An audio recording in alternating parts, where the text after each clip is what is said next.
write the Declaration. How about just live the Declaration of Independence? We don't need to rewrite the Constitution. How about just enforce the Constitution of the United States of America?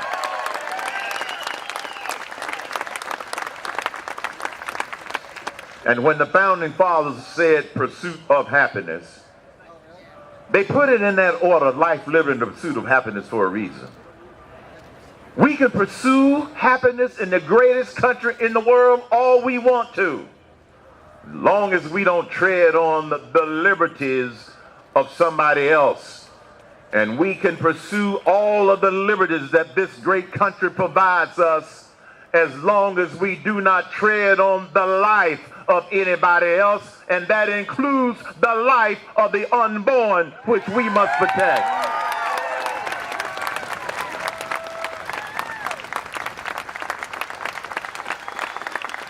I had a caller to my radio show one night who asked, "Mr. Cain, I'm frustrated with the direction of this country."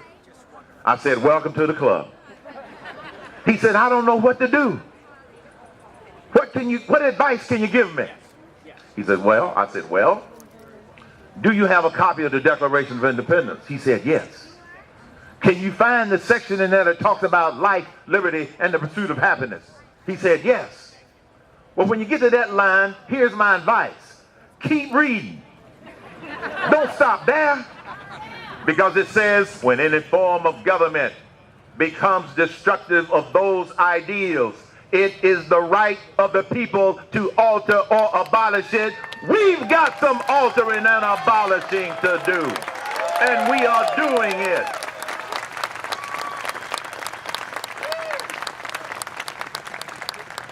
We have got to alter the fact that this nation has become a nation of crises. We don't have one crisis anymore. We've got several crises.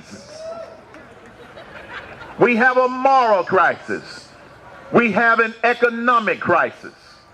We have an entitlement spending crisis. We have an energy crisis. We have an immigration crisis. We have a national security crisis. And one of our biggest crises is we have a deficiency of leadership in the White House.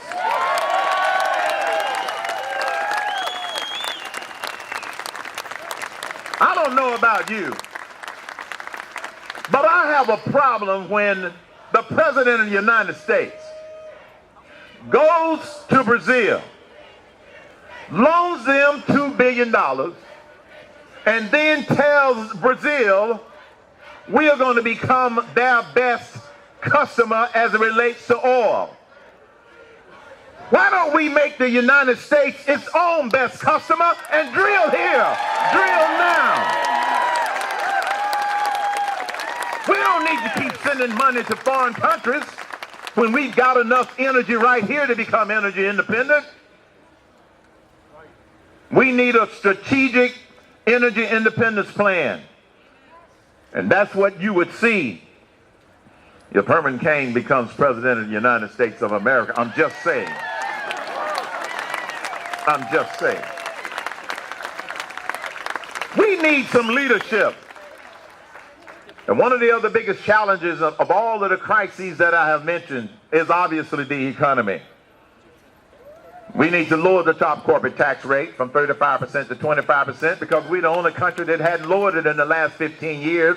We need to take the capital gains tax rates to zero. We need to also make the tax rates permanent. We need to suspend taxes on repatriated profits. We've got foreign profits overseas that are just sitting there because if multinational companies bring them back, then guess what? They get taxed again. So they are working in other countries rather than coming back home. Now, instead of all of this indirect stimulus that has not worked to the tune of nearly $1 trillion, why don't we provide some direct stimulus for a change and give every worker in America a full 6.2% payroll tax holiday for a year and every employer a full 6.2% payroll tax holiday. That's how you stimulate the economy. Let the people keep what they earn. What a novel idea. Let the people keep what they earn. And yes, I'm a common sense problem solver. That's how I succeeded in business. That's how every business person succeeds. You make sure you work on the right problem. You make sure you set the right priorities. You surround yourself with the right people. And then you put together common sense plans and execute them. And as president, once you put together the right people with the right plans, and you're focusing on the right problems, then the president can spend his time being not only commander-in-chief, but he can be leader-in-chief and communicator-in-chief to the people. Because the president is supposed to be the people's president, not the politician's president.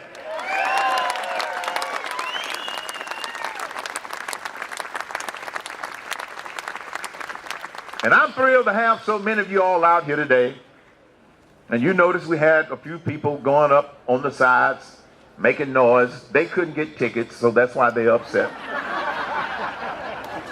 But here are the three things that I want to remind you to do in order for us to continue this movement that has started.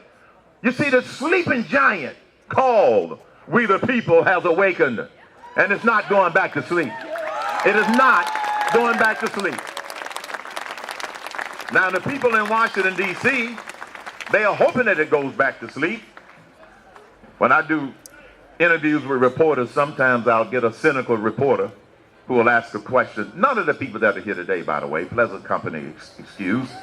A reporter will say, because I've spoken at so many Tea Party events, I started speaking at Tea Parties, Americans for Prosperity events, way back in early 2009. I was speaking at Tea Parties before it was cool. Now all of a sudden it's cool. And some reporters will go, well, Mr. Cain, do you think this Tea Party thing is going to die down? Now we're a thing. 6 months ago, they said we were racist. They couldn't make that stick, so now we are a thing. Well, let me tell you something about this thing. We the people are still in charge of this country, no matter what you decide to call us.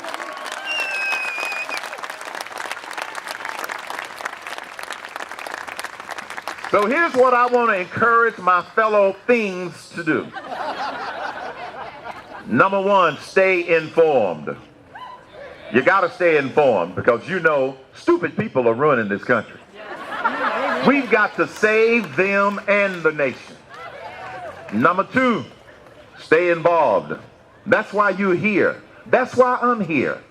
Because we want to be involved.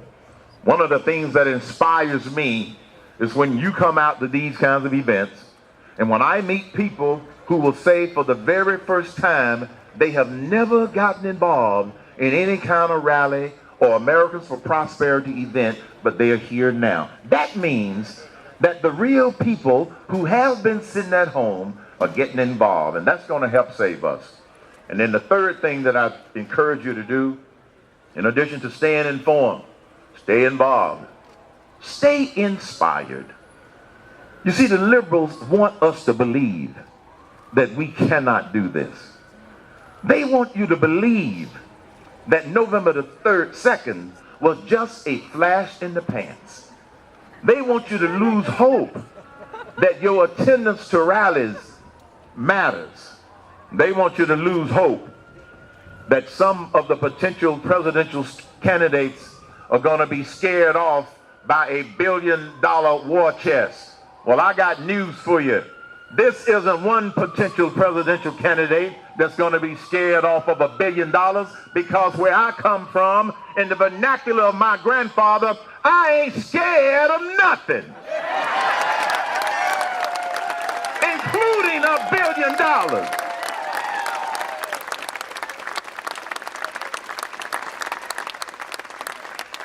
But I get inspired by you.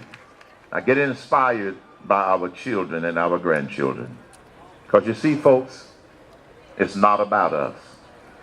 It's about the grandkids. When my first grandchild was born 12 years ago, I looked into that little